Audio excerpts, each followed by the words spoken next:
بسم اللہ الرحمن الرحیم۔ السلام علیکم ورحمۃ اللہ وبرکاتہ۔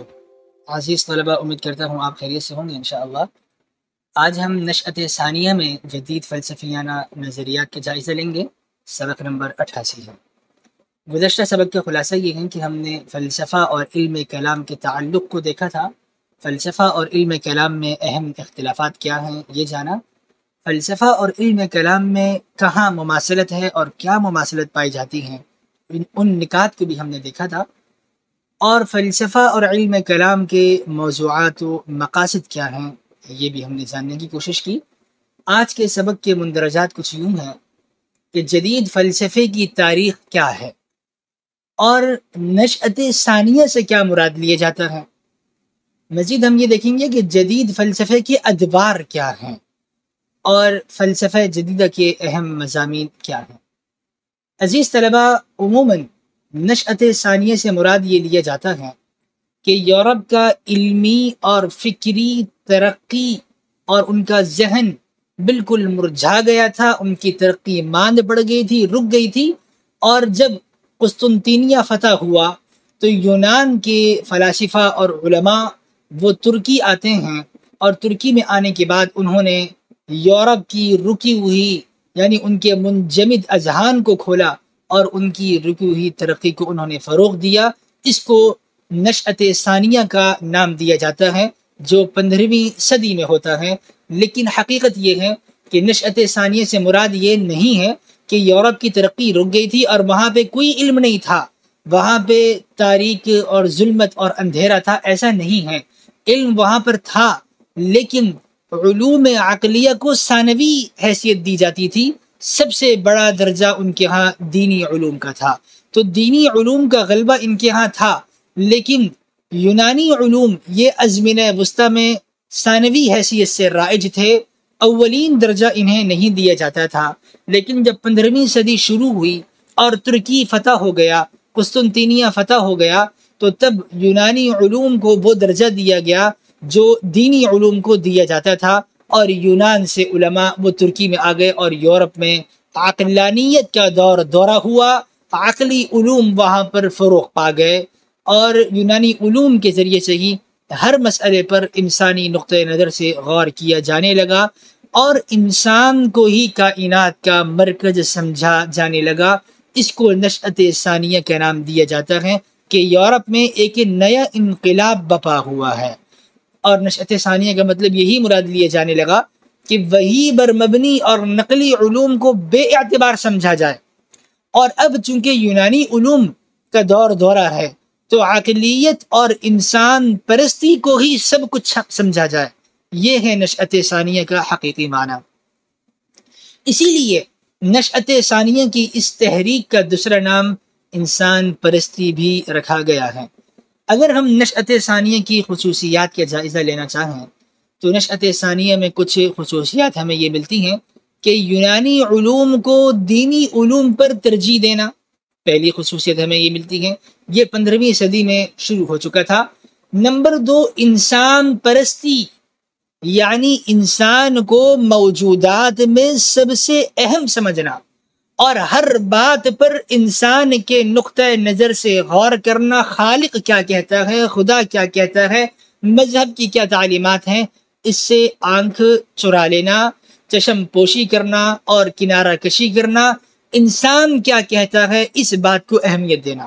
نمبر 3، چونکہ عوام مذہبی رنگ میں رنگے ہوئے تھے، اس لیے اللہ تعالیٰ کے وجود سے عموماً انکار نہیں کیا گیا، لیکن اس دور میں جو انقلاب آیا وہ یہ تھا کہ خدا پر ایمان رکھنا یہ محض رسمی چیز ہے، یعنی معمولی سی بات ہے، اس کو زیادہ اہمیت نہیں دی جانے لگی، اس کی اہمیت کو کم کیا جانے لگا۔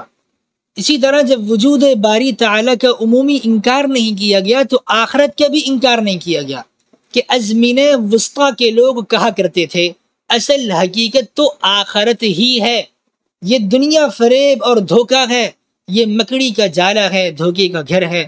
لیکن اب نشأت ثانیہ کے بعد لوگ کہنے لگے آخرت بھی حقیقی ہے، دنیا بھی حقیقی ہے، دونوں کو ہی حقیقت کا نام دے دیا گیا۔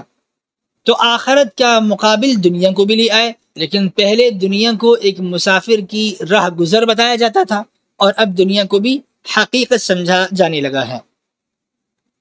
مزید نشأت ثانیہ کی خصوصیات میں اگر ہم غور کریں تو ہمیں یہ ملتا ہے کہ آخرت چونکہ نظر نہیں آتی، اس لیے اب یہ کہا جانے لگا کہ آخرت کی فکر اگرچہ وہ حقیقت ہے لیکن اس کی فکر کرنا یہ بیکار ہے، چونکہ ہمیں نظر نہیں آ رہی، لہذا حقیقت تو مانو لیکن اس کی اہمیت کو مزید گھٹا دو، اس کے پیچھے نہ پڑو، مرنے کے بعد دیکھیں گے کیا ہوتا ہے کیا نہیں ہوتا، مرنے کے بعد دیکھا جائے گا۔ لیکن چونکہ دنیا ہمارے سامنے ہے، یہاں پر ہم نے جینا ہے، یہاں ہم نے رہنا ہے، تو اس کا بندوبست کرو۔ اور اس رجحان کی بہترین مثال آپ کو انگریز فلسفی بیکن سے ملتی ہے، جو جدید مفکر کہا جاتا تھا۔ اسی دور میں ایک اور نظریہ مشہور ہوا، وہ نظریہ یہ تھا کہ فطرت کا مطالعہ کرو جیسے آپ انجیل کا مطالعہ کرتے ہو، یعنی اللہ تعالیٰ کی دو کتابیں ہیں، ایک کتاب ہے انجیل، چونکہ وہ عیسائی تھے اور وہ انجیل پڑھتے تھے، تو کہا اسی طریقے سے فطرت کا بھی مطالعہ کرو، یہ بھی اللہ کی ہی کتاب ہے، اور انجیل کی طرح فطرت کا مطالعہ کرنا یہ دینی فریضہ ہے، اس کو دینی فریضہ سمجھ کے پڑھو۔ اور گیلیلو نے بھی اس نظریے کو اختیار کیا۔ اس دور میں قوم اور قومیت کا تصور اتنا عروج پا گیا کہ قوم اور وطن کو اللہ تعالیٰ کا العیاذ باللہ درجہ دیے جانے لگا، جیسے اللہ تعالیٰ کو درجہ دیا جاتا ہے ایسا ہی قوم اور وطن کو بھی اہمیت دی جانے لگی، اور بادشاہوں کو جابرانہ اختیارات اور طاقتیں حاصل ہو گئیں، یعنی بادشاہ یہ بمنزلہ خدا کے بن گئے، اور انگلستان میں تو کلیسا بھی بادشاہ کے زیر نگی آ گیا کہ بادشاہ جو کہے گا وہی ہوگا، وہ جنتی کہے تو بندہ جنتی ہے، وہ کسی کو جہنمی کہہ دے تو بندہ جہنمی ہے، یعنی اللہ کے حکم کی طرح بادشاہ کا حکم بھی واجب الاطاعہ ہوا اور اس کو بھی وہ درجہ دیے جانے لگا۔ اور چونکہ فطرت کو اللہ تعالیٰ کی دوسری کتاب کہا جانے لگا، لہذا کہا فطرت کو پڑھو اور دینی فریضہ سمجھ کے پڑھو، لیکن پڑھنے سے مراد کیا ہے کہ فطرت کو اپنے تابع کر لو۔ مطالعہ فطرت سے مراد یہ تھا کہ تسخیر فطرت، اور تسخیر فطرت کا مطلب یہ کہ طاقت حاصل کر لو، اور جتنی طاقت آپ کو ملے اتنا وہ بندہ کامیاب ہے، جو طاقت نہ حاصل کر سکے وہ برا انسان ہے۔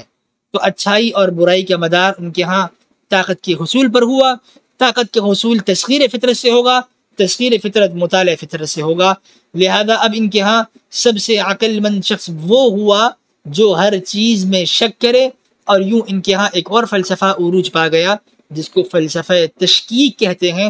ہر چیز میں شک کرنا یہ فلسفہ تشکیک کہلایا۔ اس صدی کی اور بھی کئی خصوصیات ہیں، میں نے چند بطور نمونہ کے آپ کے سامنے رکھی ہیں، اور نشأت ثانیہ کے بعد کئی فلسفے ہمارے سامنے آتے ہیں۔ ایک فلسفہ عقلیت پرستی کا ہے، اس کا دور تقریباً 17ویں صدی کے وسط سے شروع ہو کر 18ویں صدی کے وسط تک، یعنی 1775 عیسوی تک چلتا رہا۔ اب عقلیت پرستی کی داستان کیا ہے؟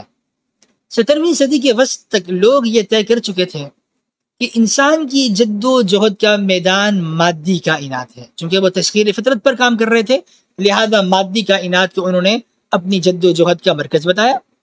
انسان کا مقصد حیات ان کے ہاں تسخیر فطرت یا تسخیر کائنات قرار پا گیا، یہی انسان کی زندگی کا مقصد تھا۔ سوال یہ تھا کہ انسانی صلاحیتوں میں ایسی صلاحیت کون سی ہے جو تسخیر کائنات کے لیے مفید تر ہو سکتی ہے۔ اس دور نے یہ فیصلہ کیا کہ انسان صرف عقل یعنی عقل جزوی اور عقل معاش پر بھروسہ کر سکتا ہے، کیونکہ یہی دو عقلیں ساری چیز سارے انسانوں میں مشترک ہیں۔ اور عقل جزوی کا یہ اختصاص ظاہر کرنے کے لیے انہوں نے ایک لفظ وضع کیا جس کو یونیورسل کہا جاتا ہے۔ یونیورسل کا مطلب اگرچہ عالمگیر کیا جاتا ہے اور مادی کائنات اس سے مراد لی جاتی ہے، لیکن یونیورسل صرف ہمارے کرۂ ارض پر محیط نہیں ہے، اس سے جملہ عوالم مراد ہیں، جتنی بھی کہکشائیں ہیں اور جتنے ستارے سیارے ہیں وہ سارے یونیورسل کے اس لفظ کے اندر سمو دیے جاتے ہیں۔ اب عقلیت پرستی کے علمبردار کون تھے؟ ایک علمبردار فرانس کا فلسفی اور ریاضی دان ڈیکارت تھا، اور دوسرا انگلستان کا سائنسدان نیوٹن تھا۔ ان دونوں نے عقلیت پرستی کو فروغ دیا ہے۔ ڈیکارت یوں تو رومن کیتھولک کا پادری تھا اور اپنی تحریروں کے ذریعے سے لوگوں کی اصلاح چاہتا تھا، اور ان کی شکوک و شبہات کو دور کرنا چاہتا تھا اور دین کی خدمت کرنا چاہتا تھا. لیکن جو فلسفہ اس نے گھڑا ہے، جو فلسفہ یہ لے کر آیا، اس سے مزید لوگوں میں شکوک و شبہات پیدا ہو گئے اور لوگ مزید ہر چیز میں شک کرنے لگے. ڈیکارت نے ایک کام تو یہ کیا کہ ایک قدیم یونانی بحث تھی کہ مادہ اصل ہے یا روح اصل ہے. جانبین میں لوگ موجود تھے، کچھ روح کو اصل مانتے تھے، کچھ مادے کو اصل مانتے تھے. رینی ڈیکارت نے یہ کہا کہ دونوں ہی اصل ہیں، اور دوسرا انہوں نے یہ کیا کہ دونوں کو اصل مانتے ہوئے ایک دوسرے سے دونوں کی حقیقت کو جدا قرار دے دیا. یعنی روح یہ جسم پہ ایسے مسلط ہے جیسے ملاح کشتی پر مسلط ہوتا ہے، لیکن دونوں الگ الگ ہیں. اور اس نظریے کا اثر یہ ہوا، یہ ثنائیت کا نظریہ تھا، الثنائیۃ بین الروح والمادہ یعنی الجسم. اور اس نظریے کا یورپ پر یہ اثر ہوا کہ روح کے معنی ہی بدل گئے. اب روح کا معنی کیا ہے؟ نفس یا ذہن. تو ذہن کو روح سمجھا جانے لگا یا نفس کو روح کہا جانے لگا کہ انسان میں جو خواہشات ہیں. رینی ڈیکارت کے اور بھی کئی فلسفے اور نظریات ہمیں ملتے ہیں، ان کی حیات زندگی کے کئی دلچسپ واقعات ملتے ہیں. انہوں نے ہر چیز میں شک کیا، اپنے ہونے میں بھی شک کیا، لیکن آخر میں نتیجہ نکالا چونکہ میں سوچ رہا ہوں، میں فکر کر رہا ہوں، تو یہ اس بات کی دلیل ہے کہ میں موجود ہوں اور میں کوئی غیر موجود چیز نہیں ہوں. لہذا انہوں نے اپنے وجود میں جو شک کیا تھا اس کو اس طرح حل کیا کہ انا افکر اذن انا موجود، چونکہ میں سوچتا ہوں لہذا اس لیے میں موجود ہوں. عقلیت پرستی کا ایک دوسرا امام جسے نیوٹن کا نام دیا گیا، اور یہ ایک بہت بڑے سائنسدان تھے، ان کا سب سے بڑا کارنامہ کشش ثقل کے قانون کی دریافت ہے. اور کشش ثقل کو انہوں نے دریافت کیا. آج بھی سائنسدان جب وہ خلا میں اسپیس میں جاتے ہیں، وہاں پہ چونکہ گریویٹی کا قانون کار فرما نہیں ہوتا اور کشش ثقل نہیں ہوتی، تو وہ زمین پہ ایک جگہ پہ کھڑے نہیں رہتے بلکہ وہ ہوا میں معلق ہو جاتے ہیں. جو سائنسدان خلا میں جا رہے ہیں تو انہوں نے زمین پر رہتے ہوئے اس قانون کو دریافت کیا اور یہ کہا کہ اگر یہ سیب گر رہا ہے تو یہ ہوا میں کیوں نہیں جا رہا، درخت سے گر کے یہ زمین پہ آ رہا ہے، تو مطلب یہ ہے کہ زمین میں کشش ہے، یہ ثقل کو اپنی طرف کھینچ رہی ہے. یہ قانون معلوم کر کے اس نے گویا یہ دکھایا کہ کائنات کے نظام چند واضح قوانین کے ذریعے چل رہا ہے، اور ان قوانین کو ہم قوانین فطرت کہتے ہیں. اگر انسان اپنی عقل جزوی کی مدد سے ان قوانین فطرت کو دریافت کر لے تو وہ کائنات اور فطرت پر پورا قابو حاصل کر سکتا ہے. یہ نیوٹن کا ایک کارنامہ تھا. اب قوانین دریافت کرنے میں کتنا وقت لگے گا اس پہ ہم کچھ کہہ نہیں سکتے، لیکن اتنا ضرور ہے کہ انسان کو امید رکھنی چاہیے کہ وہ ایک دن فطرت کو فتح کر لے گا. سائنس اسی تسخیر کائنات، تسخیر فطرت کے پیچھے پوری ایڑی چوٹی کا زور لگا کر اپنی تمام تر توانائیاں بروئے کار لا کر اس کام پر گامزن ہے کہ وہ فطرت کو کب فتح کرے گی. نیوٹن کے نظریے میں کائنات اور فطرت ایک بے جان مشین تھی اور انسان انجینئر کی طرح تھا، اور کائنات کے اس نظریے کو میکانیت کہتے تھے. پھر 19ویں صدی میں بعض مفکرین ایسے آئے جنہوں نے اس نظریے کو رد کر دیا، میکانیت کے نظریے کو، اور یہ ثابت کیا کہ کائنات اور فطرت بھی انسان کی طرح جان رکھتی ہے. ایسا نہیں ہے کہ فطرت مشین ہے، انسان انجینئر ہے اور میکانیت کے نظریے کو فروغ دیا جائے. 19ویں صدی میں کچھ لوگوں نے کہا کہ فطرت بھی جاندار ہے جیسے انسان جاندار ہے، اور نمو اس فطرت کی بنیادی خصوصیت ہے، لہذا کائنات خود اپنی توانائی سے زندہ ہے. انسان انجینئر جیسے مشین کو چلاتا ہے، اس طرح فطرت آگے نہیں بڑھ رہی، بلکہ فطرت خود بخود ہی اپنی توانائی سے آگے بڑھ رہی ہے. اس نظریے کو نامیت کا نام دیا جانے لگا.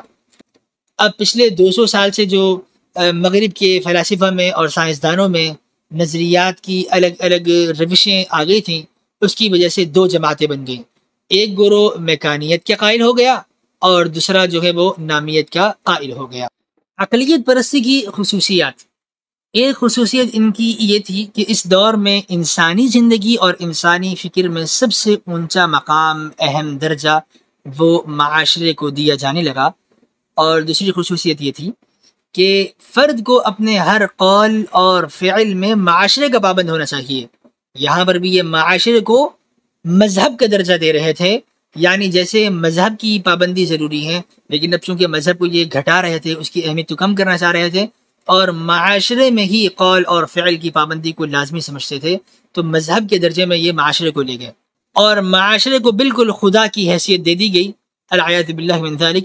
اس کے خلاف ایک رد عمل ہمیں 19ویں صدی میں ملتا ہے، اور وہاں معاشرے کے بجائے فرد کو اہمیت دی جانے لگی 19ویں صدی میں، اور 20ویں صدی میں اشتراکیت کے زیر نظر بعض لوگ معاشرے کو پھر سے خدا ماننے لگے۔ خلاصہ درس، نشأت ثانیہ کا دور 15ویں صدی عیسوی میں شروع ہوا، اور اس کو ہم جدت کہتے ہیں، یعنی یونانی فلسفے سے اب کا دور بدل گیا۔ اس سے قبل دینی علوم کا غلبہ یورپ میں تھا، نشأت ثانیہ میں ان کا علوم اب غیر معتبر سمجھا جانے لگا اور یونانی علوم کو ترویج حاصل ہوئی۔ اس کے بعد اقلیت پسندی کا فلسفہ متعارف ہوا، جسے ڈیکارٹ اور نیوٹن نے ایجاد کیا۔ اس دور میں فلسفہ تشکیک کا رجحان بڑھا اور معاشرے کو اس کی اہمیت سے زیادہ اہمیت دی گئی کہ معاشرے کو ہی خدا اور مذہب کا مقام دے دیا گیا۔ آئندہ درس کے مندرجات، جس میں ہم 19ویں صدی کے جدید فلسفیانہ نظریات کا جائزہ لیں گے۔ والسلام علیکم ورحمۃ اللہ وبرکاتہ۔